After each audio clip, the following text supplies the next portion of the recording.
प्रिय श्रद्धालुओं, जय श्री कृष्ण, जय श्री राम, जय श्री राधे राधे, जय श्री महाकाल।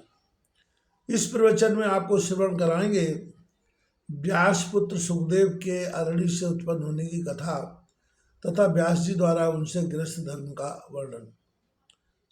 उस सुंदरी अमिता पांगी घृताची को देखकर व्यास जी बड़े असमंजस में पड़ गए और सोचने लगे कि यह देव कन्या अप्सरा मेरे योग्य नहीं है, अतः अब मैं क्या करूं।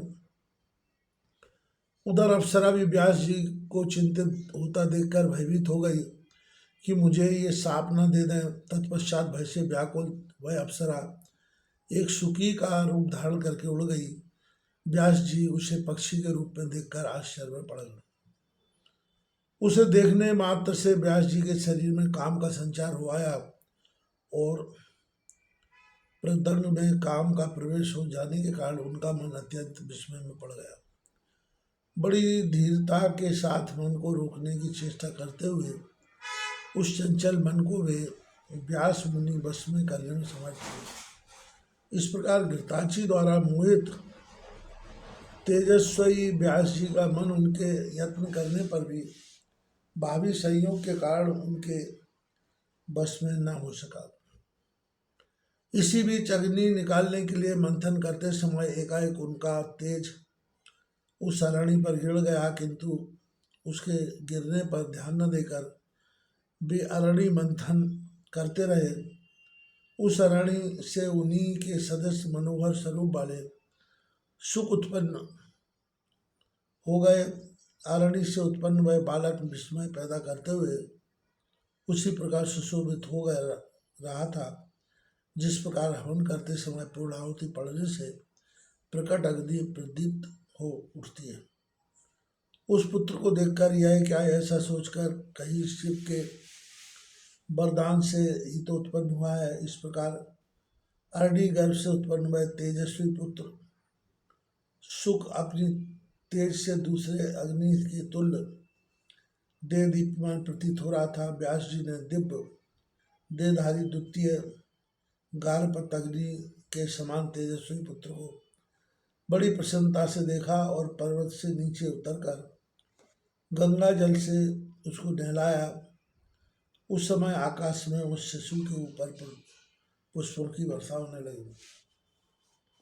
व्यास जी ने उस महात्मा शिशु का जातकर्म आदि संस्कार किया। उस समय देवताओं ने दुदामियाँ बजाई तथा अप्सराओं ने नृत्य किया। उस बालक के दर्शन की लालसा वाले विश्वावसु, तुम्बुरु आदि सभी गंधर्वराज प्रसन्न होकर सुख के जन्म पर गान करने लगे। सभी देवता तथा विद्याधर भी अरणी के गर्भ से उत्पन्न उस दिव्य व्यास पुत्र को देखकर प्रसन्नतापूर्वक स्तुति करने लगे। उसी समय सुखदेव जी के लिए आकाश में दिव्य दंड कमंडल और शुभ कृष्ण मृगचर पृथ्वी पर आ गिरे। उत्पन्न होते ही वह अति तेजस्वी शिशु शीघ्रतापूर्वक खड़ा बड़ा हो गया। तब वैदिक विधान के मर्मज्ञ व्यास जी ने उसका उपनयन संस्कार भी कर दिया। अरणी मंथन के समय मुनिश्रेष्ठ व्यास जी ने घृताची अप्सरा को शुक्रों के रूप में देखा, इसलिए उन्होंने इस दिव्य बालक का तेजस्वी नाम शुक्र रख दिया।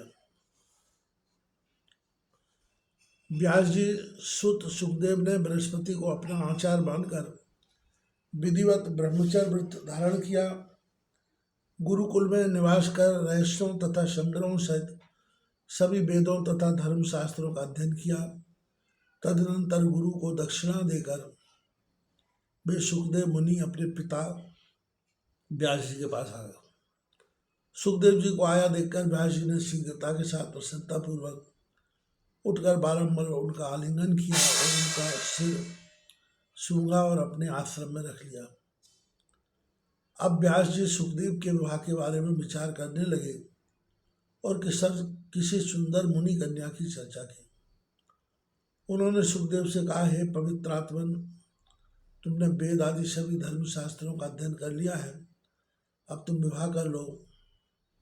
गृहस्थाश्रम में रहकर देवताओं और पितरों का यजन करो सुंदर स्त्री को स्वीकार कर मुझे भी ऋण से मुक्त कर दो। अपुत्र की गति नहीं होती और उसे स्वर्ग कदापि नहीं मिलता। मैंने कठिन तपस्या करके तुम्हारे जैसा अयोनिज पुत्र पाया है। हे महाप्राज्ञ, तुम देवता रूप हो, अतः मुझ पिता की रक्षा करो। व्यास जी के ऐसा कहने पर गृहस्थ आश्रम में अनुरक्त अपने पिता से बोले, हे महामते, हे धर्मज्ञ वेदव्यास, आप कह क्या रहे हैं? मुझ शिष्य को आप तत्व ज्ञान का उपदेश दें। आप बताएं कि इस मनुष्य लोक में भला विपत्ति रहित कौन सा सुख है? बुद्धिमान लोग दुख से युक्त सुख को सुख नहीं कहते हैं। स्त्री पाकर मैं उसी के बस में हो जाऊंगा। परवश होकर स्त्री के बस में रहकर मैं कौन सा सुख पा सकूंगा? लोह या काष्ठ के फंदे में जकड़ा हुआ पुरुष कदाचित छूट भी सकता है, किंतु पुत्र कलत्र के बंधन में फंसा हुआ प्राणी कभी भी बंधन मुक्त नहीं हो सकता। यह शरीर विष्ठा एवं मूत्र से परिपूर्ण रहता है, वैसे ही स्त्रियों का शरीर भी होता है। तब कौन बुद्धिमान पुरुष उसके प्रति उससे प्रीति करना चाहेगा? हे पिताजी, मैं अयोनिज हूँ, तब योनि जन सुख में मेरी बुद्धि कैसे होगी? मैं भविष्य में अपनी उत्पत्ति किसी योनि से नहीं चाहता, अतः अद्भुत आध्यात्म सुख को छोड़कर मैं विष्ठा मूत्र जन सुख को क्यों चाहूँ? अपने आप में रमण करने वाला कभी विषय सुख का लोभी नहीं होता। हे तात, इस संसार में आत्मज्ञान को छोड़कर कौन सा सुख है? केवल सुख की प्रतीति होती है। जैसे विष्ठा के कीड़ों में विष्ठा होती है, वेद शास्त्रों का अध्ययन करके भी यदि मनुष्य संसार में बंधता है तो दूसरा कौन बंधन मुक्त हो सकता है?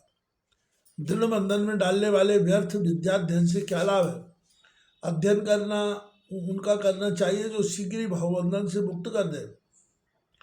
पुरुष को बंधन में जकड़ लेने के कारण ही उसे ग्रह कहा गया है, अतः ऐसे बंधन रूप घर में सुख कहाँ है? पुत्र की यति बातें सुनकर व्यास जी बोले, ग्रह बंधन नहीं है और न बंधन का कारण है। जो मन से बंधन मुक्त है वह गृहस्थ आश्रम में रहते हुए भी मुक्त हो जाता है। गृहस्थ आश्रम से बढ़कर कोई दूसरा आश्रम देखा या सुना नहीं गया है।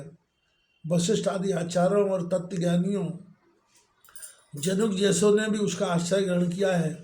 हे महाभाग महर्षि विश्वामित्र 300 वर्षों तक निराहार और जितेंद्रिय रहकर अत्यंत कठोर तप करके भी मेनका को देखकर मोहित हो गए और उन्हीं के तेज से पुत्री रूप में सुंदर शकुंतला पैदा हुई। मेरे पिता पाराशर जी भी धीवर कृष्णवर्ण कन्या को देखकर काम बाण से आहत हो गए थे और अपने तपोबल से दिन में ही अंधेरा करके उसे नाव पर स्वीकार कर लिया था। ब्रह्मा जी भी अपनी कन्या को देखकर काम से पीड़ित हो गए और बेसुध होकर उसके पीछे दौड़ते रहे। तब शिव जी ने उन्हें रोका। इंद्रिया मनुष्य को निश्चित रूप से प्रवृत्त कर बना देती है। जो मनुष्य स्त्री रहित होता है उसे मन पांचों इंद्रियों सहित विकल कर देता है। अतः हे कल्याणकारी पुत्र, तुम मेरा हित कर वचन मान लो और किसी कुलीन कन्या से विवाह करके सनातन वेद का पालन करो। कौमिल, वो तुमको फुर्सत मिल जाए तो हमारे अरे मेरे को जाने में मंदिर पे हमें भगवान को दिया अभी नहीं, अभी हम तो सुबह चले जाए 7-8 बजे। अब तो करवाई क्यों भाई से? तो फिर वो पैर नहीं सेकेगा। वो तो ये काम कोई करा लो। तो तुम कल नहीं बैठे तुम घर ही नहीं कर सकता? चलो कल पलंग को चपेट के अब जो मेरे बस की है वो दिन भर हो।